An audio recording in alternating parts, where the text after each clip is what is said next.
ओबावड़न में गुज़िरियल ॾींहुं PPMPA जाम महताब हुसैन डहर मथां थियल हमले में मारिजी वियल गार्ड ज़फ़र डहर जो पंहिंजी ॻोठ माड़ी में जनाज़ी निमाज़ अदा कई वई आहे। जनाज़ी निमाज़ में PPMPA जाम महताब डहर समेत शहरीन तोड़े सियासी समाजी माण्हुनि वॾे अंग में शिरकत कई। जनाज़ी निमाज़ बैदि संदसि सवी आली नखिन हेठि संदसि मड़ पंहिंजे आबाणी क़ब्रिस्तान अज़ीज़ करमानी में मिटी माओ हवाले कयो वियो आहे। होॾां अहिड़े वाक़े जो हिन महिल ताईं केस दाख़िल न थी सघियो आहे, न ई वरी का गिरफ़्तारी अमल में आई आहे। इलाइक़े जो माहौल सोगवार आहे। असां पंहिंजे नाज़रीन खे हिकु भेरो ॿीहर ॿुधाईंदा हलूं त गुज़िरियल ॾींहुं PPMPA जाम महताब डहर ते थियल हमले दौरान मारिजी वियल संदसि गार्ड खे सवें आली नखिन सां मिटी माओ हवाले कयो वियो आहे। जनाज़े निमाज़ में PPMPA जाम महताब डहर समेत इलाइक़े जे माण्हू वॾे अंग में शिरकत कई। अहिड़े वाक़े बैदि इलाइक़े जो माहौल सोगवार आहे ऐं छिकताण वधण जो पिणु ख़दशो ज़ाहिर कयो वियो आहे।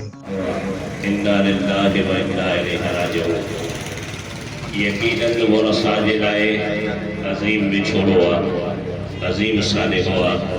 असांजे दुख जे मौक़े ते सदस जे मुरसा सां हिन दुख में बराबर जा शरीक आहियूं ऐं दुआ कयूं था फरमा सगीरा कबीरा गुनाह माफ़ फरमा, दराजात व मकामात बुलंद फरमा, प्यारे आका जा जलवा नसीब फरमा, हुजूर जी से कामयाबी अता फरमा, मुझा मौला मरहूम के जन्नत में आला मकाम नसीब फरमा।